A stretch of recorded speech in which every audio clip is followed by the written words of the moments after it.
I'm Professor Wang. I research luxury consumer psychology and how markets evolve when a society grows very fast.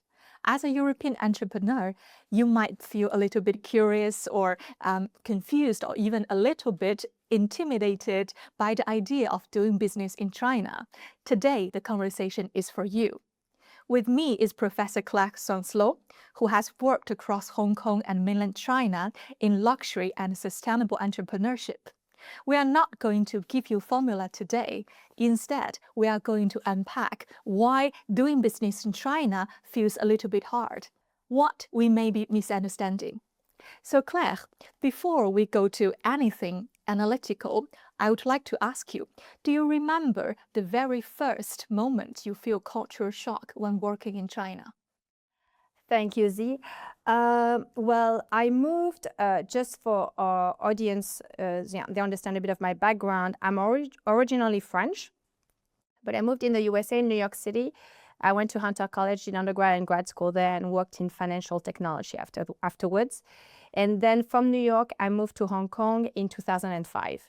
And while I was working in Hong Kong, I worked in China for French and Italian luxury brands working in China.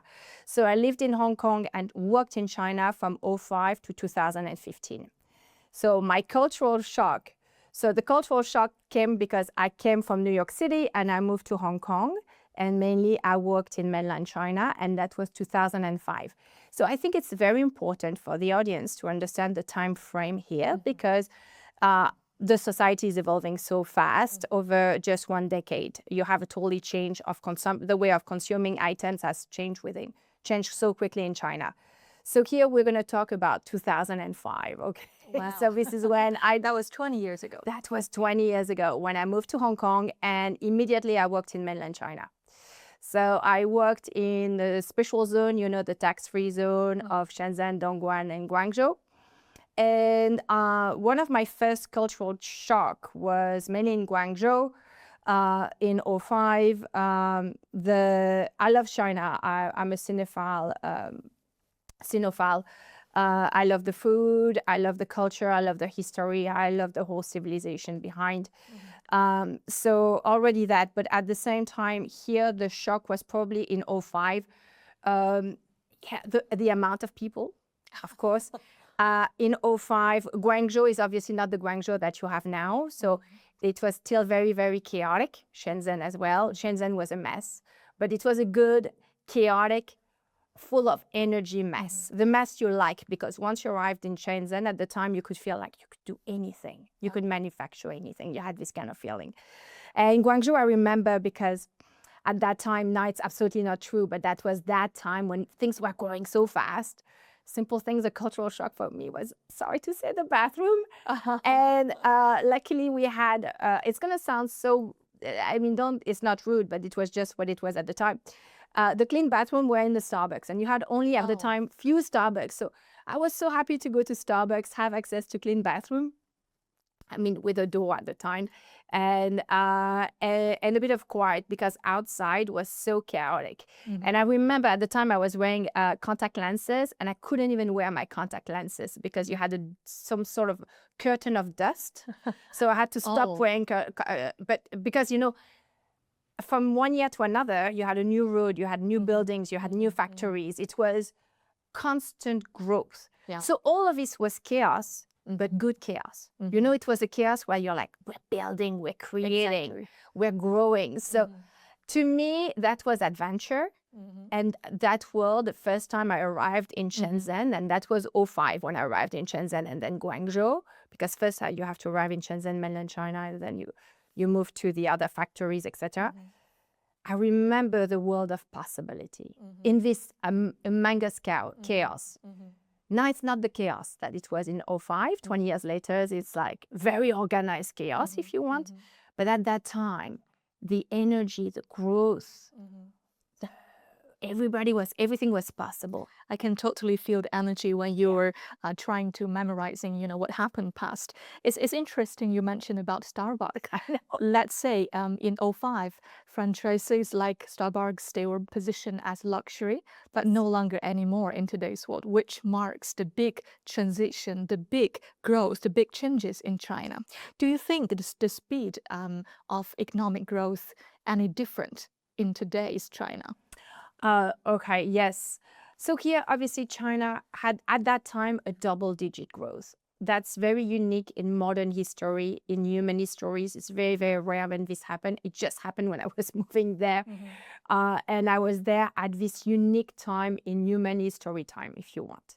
So we had this double-digit growth for a couple of decades, actually, for China. And it was an amazing time. Again, it was a unique time. And obviously, at that time, the customer spending, I don't know what was the GDP per capita for Chinese in '05, but it was much lower than what it is now. So you could see now, 20 years later, the growth of the economy in China, of course, and mainly for the Chinese. We went from poverty, working in factories in the 70s, 80s, 90s, to now having this very highly skilled labor force. So it's remarkable. It's unknown to human history and humankind what happened to China over just 1 or 2 generations. Absolutely. I completely relate to what you just described. Do you think, as you worked in luxury industry, do you think the trust of luxury goods, let's say, was built differently in China compared to the European market? It was a very different market, right? China from '05 to, I would say, 2020 was still growing extremely fast until just pre-COVID, and then things started to slow down. So here we had 15 years of absolute growth. And of course, for luxury brands from France, from Switzerland, from Italy, it was a very, very important market. I mean, to this day, the second amount of millionaires in the world are in China. And we're thinking about having 20 million millionaires by 2020. So, I'm sorry, 12 million millionaires by 2020. So it's still a very remarkable number of potential customers for luxury brands. Now, you can't compare customers for luxury brands in China in '05 are not going to be the same 20 years later, because obviously the purchasing power grew. And I'm going to say in '05, we still had those customers who were very much nouveau riche, as we call it in France. And nothing bad about it. It's part of the economic growth, and it's good to have first nouveau riche, and after you have more, second, third generation of wealth, and we're not nouveau riche anymore. So here at that time, it was still first generation of wealth. And rightly so, they worked so hard to be there. And for them to show that they made it, it was to have logos of those luxury brands everywhere. And at that time, and still a bit true to this day, we were still on a Jack Ma policy of 9 a.m., 9 p.m., 6 days a week kind of workforce. So we were working, again, super hard. And it was very important to say, hey, I worked hard and now I made it. And I'm wearing those hats and those bags, those watches, and I deserve it. So the luxury items back then became a symbol to show wealth, to signal that, oh, I worked really hard, I earned it. Yes. For social status reasons. Yes. What about today? So today, I think now those people, those nouveau riche had babies, and that generation was born in wealth. So they didn't have to work so much, and they didn't have to show. Of course, you still have this very show, because in China, as in Asia, it's very much about the face culture, right? Yeah. So we have to show things. So this is still important, but it's not the nouveau riche mindset where we have to show such amount of wealth.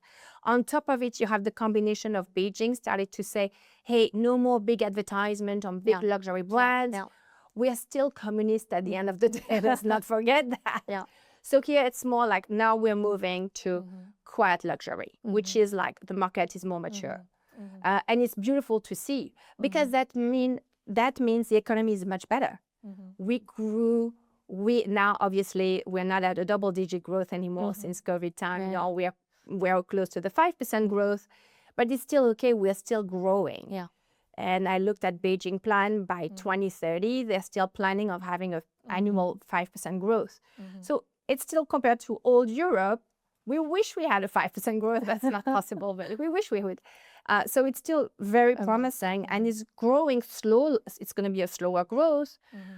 But by 2020, if we still have 12 million millionaires, it's not bad. Plus, it's millionaires, yes, but we have the upper middle class too, who's there. That is important. It's part of their luxury customer base. So luxury brands, customer base. So this is important. I agree with that. It's very interesting because if I simplify what you said, we say that the idea of luxury in Europe starts from aesthetic. However, in China, it might start from reassurance, like what you said, especially going through economic interruptions like COVID, right? However, you also mentioned there is a big difference between signaling and showing off. Yes. Like the Chinese government, for political reasons, they try to ban those, people who often show off on social media. Oh, look, I got a Louis Vuitton handbag or stuff like that. And how do you think that's related to this traditional Chinese culture or Chinese philosophy in terms of quiet luxury, in terms of promoting quiet luxury? See, I love it. It's one of my favorite luxury too. So China, at the end of the day, was based on Confucius. And it's all about hard work, humility, frugality. And you see it in minimalism, in quiet luxury. Quality, minimalist, luxury here. So I think the bases are very similar in a way. It's quiet, we're frugal, it lasts a long time, can be passed on to the next generation, etc. So I think it reflects that. So now, here I thought about it and I'm like, is that crazy to think? And we were talking about it because I love this Scandinavian. I've been to Scandinavia now for 2 summers and I love Scandinavia. And I have this brand in Scandinavia called Totem that I can't afford, but I love the bag so much. And I'm like, it's going to be my next big purchase. And when I compare that to Northeast Asian brand, it's not Chinese, but I feel like China is going to be next. And when you look at the growth of Northeast Asia and Japan after World War II, how Japan was rebuilt, how it rebuilt its economy, and how in the 80s, they were really the king of the world. We had all Japanese items everywhere. And we had our fashion, and we have our Comme Issey Miyake, Comme des Garçons, all those Japanese brands, Seiko, if you want the watch, everything. And now, not so much anymore. You know what I mean? Yeah. And then Korea arrived. And they had as well their luxury brands right now. It's not really luxury, but one of my shoo is Gentle Monster, you know. And of course, in K Cosmetic, you have Amore coming. They're taking a lot of market share on the cosmetic in the cosmetic world, and they're becoming very prominent here. And I really truly believe the next ones are going to be the Chinese. That's very interesting to say. And I also think it's very bold to say that because traditionally, let's say, the country of origin effect emphasizes made in China. Sometimes people feel really negative about it. It's poor quality, it's unethical. I wouldn't say that's completely true. But if we try to engage with consumers who use these heuristic source cues to make decision, let's say, then for business owners, that's an issue they need to navigate. What do you think about that? I agree with you, but this is where you need to look back in time. Japanese brands in the 80s were looking cheap too. You know what I mean? Yeah. Before they moved to luxury. You go back to Samsung at its very beginning for Korea. Big, obviously number one chaebol in Korea. Samsung was making very cheap appliances, nothing really innovative. But then they moved to luxury. Now you have the Galaxy Samsung, all those very luxurious Samsung brands. Now you go to all the big corporates in the USA, they have a Samsung screen with the latest technology. So you have to think that way.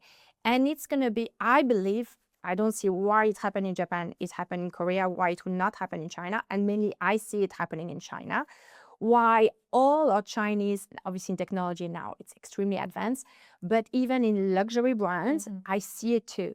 I see all the Chinese brands coming with absolutely beautiful craftsmanship. And what I love about it, you have of course brands is for all kinds of people. Every test has its own brand. But I love looking at the luxury, quite luxury brands, because this is where you're like, ooh, this is like another level, right? The Loro Piano of China, and I see them coming. When I look at Shaanxi, it was created in early 2000, and I remember when Hermes looked at all those brands. Yeah. And Shaanxi is now owned mainly by a Dutch brand, but it's a Chinese brand, so it's just Dutch money, but it's nothing Dutch about it, and it's all going back to Ming Dynasty kind of aesthetic in terms of furnitures and just the whole mood of what they do in bags, etc. It's absolute. This is high luxury to me. It's worth the row. It's worth, yes, again, the Loro Piano. It's this kind of equivalent.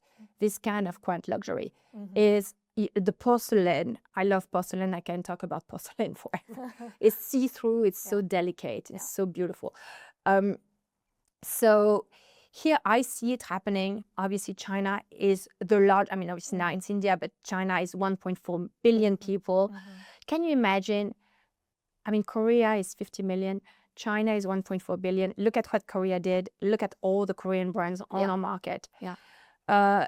Look at what China will be. It's not can be or could be. Will be in the next few years in terms of luxury brands. I agree. As a Chinese person, actually, I feel very proud of that. I think my country has a very long history for heritage and innovation, and whatever is national belongs to global world. Yes. And I think we definitely had a very strong potential to develop. This is something actually I think the Chinese government frames as cultural renaissance, especially in Shenzhen where there is a faster speed. People kind of want to build the mental infrastructure to adapt to the speed of the capitalism, of the development. Yes, Shenzhen for that, of course, Shenzhen.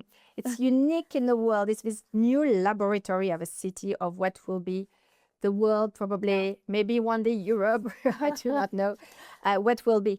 But in terms of luxury, Shenzhen is, you have obviously high, quite luxury stores in Shenzhen. But I would say for me, what will encompass more quite luxury will be Shanghai and Beijing. Those kind of old soul city where you have proper, I mean, traditionally, pre-cultural revolution, what was the real China, you know? I understand.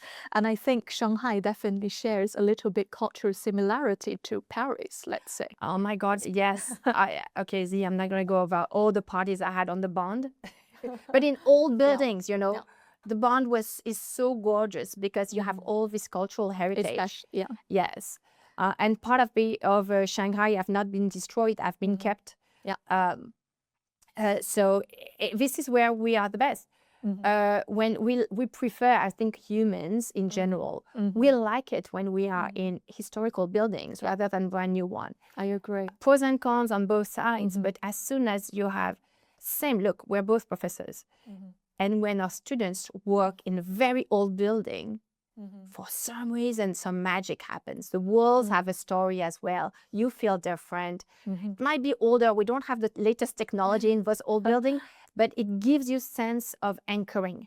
Like this is old. This is a place of knowledge. This is my alma mater because we've been here for not decades or centuries. Absolutely. It has a soul. Absolutely. It's not the same when you are when we teach in a brand new building. You can feel it. And it's the same when you are in Shanghai in the old neighborhoods. You're like, this is, I mean, personally, because I'm European and I'm an old person, I like to be I appreciate Shenzhen very much. But then I like to go back to Hong Kong and it's human chaos and it's old building and it's all heritage. or going back to Shanghai, or going to the small villages around. I totally agree with you. The timelessness, the durability. I think Shanghai has definitely been underestimated in the beginning of 20th century, let's say. In the 20s or 30s of 20th century, Shanghai, I think, came just after Hollywood in terms of movie making. True. However, the Western world knows so little about it. True. Although in Hong Kong, we have a movie, In the Mood for Love. Wang, I forgot. This movie to this day haunts me. I have the soundtrack in my head just now because I'm mentioning it, and that was the Hong Kong of the 30s and 40s. Beautiful Hong Kong. I know it was not the Shanghai, it was not the same, but it's still the clothes, the furniture, the lighting, the lamps. I mean, gorgeous. It's an aesthetic on its own that is sort of like, you see some brands add. We have a brand, Shanghai Tang by David Tang in Hong Kong, started. It's now 30 years old, and that encompasses that back to time.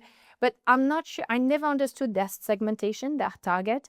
I didn't know if they were selling more to the Westerners or to the Chinese. But I feel like it was a bit of both. But that brand encompasses that time to me. Yeah. I love that time. Yeah. I think it's interesting because I definitely think Chinese people perceive the Shanghai Tan as, has a Western target. Yes. Or has a Western narrative. Yes. I don't know who's the latest designer, but at the time, Création Artistique was done by, I remember, I forgot Raphael, I forgot his last name. He lived in Hong Kong. I think he was French, Swiss French. So it's kind of a place, yes, where he's targeting, but at that time I knew he was targeting more the Westerners than the Chinese, local Chinese. So I'm not sure now where is Shanghai Tang. I don't think they are as prominent as they used to be, because I still go to time to their website, and it hasn't changed. The fashion has not really evolved, but that's their style too. But I'm like, you see how we always need, fashion needs to evolve at the same time. You need to stay true to your DNA, but you need to evolve with time. So even though your DNA is China from the Ming Dynasty, okay, but adapt it to 2025 or 2026. I completely agree with you. And I think that's a sort of reflection of the socio-economic status of the current day. And what do you think would be the most interesting or most significant difference of Chinese luxury compared to the luxury in China before? The new Chinese luxury? Yeah. So because now it's 2026 and we are on first or second year of now babies born in wealth. I'm going to talk about only, obviously, the population. This is luxury. So here we are more mature. Those customers are mature. They're born in wealth. They know what it is. So again, especially with AI technology. With AI and technology, you can get knowledge everywhere. Absolutely. So I love looking at brands, Chinese brands now that are focusing on the craftsmanship. Again, very, very important. I look at items from Wang. At my time as well, we had Quilin, who was starting all over Hong Kong in jewelry. They were doing very, very well.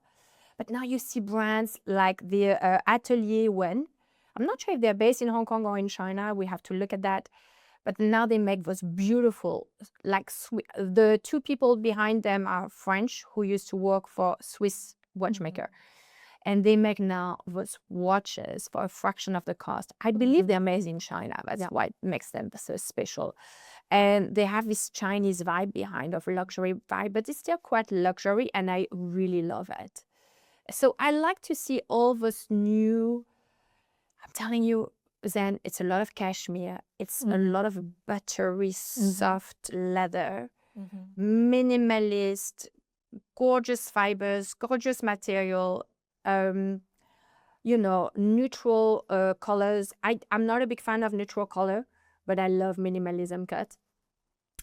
And I see them now coming more and more. And I see the price point. I think it's important. We haven't talked about the price point too. Yeah. That's a very important element. Yes, because we all know that over the past since COVID, the prices in luxury brands and mainly for the bags are, it's usually the always the same, the LVMH, the Richemont, the Chanel, the Hermes. The prices have for some, we went from 5,000 euro a bag to now 11,000 euro a bag. And obviously the prices have not followed inflation here. They've just were multiplied. All those brands. And here the customers does not like that. Mainly when we're in a time of slow growth, if not to say sometimes recession for some markets.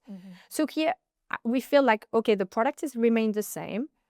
The quality for some of them, let's face it, has gone down. And on top of it, you are increasing the price every year by so much. It's hard here for the customer to feel like not feeling a bit taken advantage of. I understand. I'm I sorry agree to with say. that. Yeah. So here you can't sell the very same product every year with no innovation. Again, for some time to time, quality going down a little bit and just increasing massively the price every year. Here, Hermes was very good at always making sure the supply was lower than the demand, but the other brands did not. So they flooded the market. And then after COVID and after all of us revenge buying, the customer felt pinched, pocket-wise. So I think this is where it's a fantastic opportunity for the other brands to come in on quite luxury, but not being like super luxurious. We're not the Robe, we are not the Loro Piano of the world or the Bruno Cucciolini. Here we are going to come in where we will have bags between 500 and 1,000 maximum, but beautiful, crafty, beautifully made with a beautiful leather, beautiful cuts. And this is where I think there is definitely a place in the market for those brands. Plus with fantastic storytelling behind. I see them, it's beautiful to watch. Very interesting. Do you see that, or do you mean that actually there are some Chinese high-end luxury consumers transformed to the accessible luxury consumers after the economic recession? I think that, I'm not sure the millionaire got so much hurt by the recession, but we all got a bit pinched and we all got scared at least, all of a sudden from a double-digit growth, boom, big stop, COVID, etc., and the problem with real estate, etc., etc. So here, everybody feels a bit nervous now. Yeah. So, and here consumers don't want to, they bought so many things during COVID. We kept on buying things. And then after the revenge shopping period, we bought so much that now we want experiences too. So we want quiet luxury and experiences. And I think when I look at where the brands are going, and Louis Vuitton just opened its massive flagship in Beijing on the 4-story high. It's gorgeous.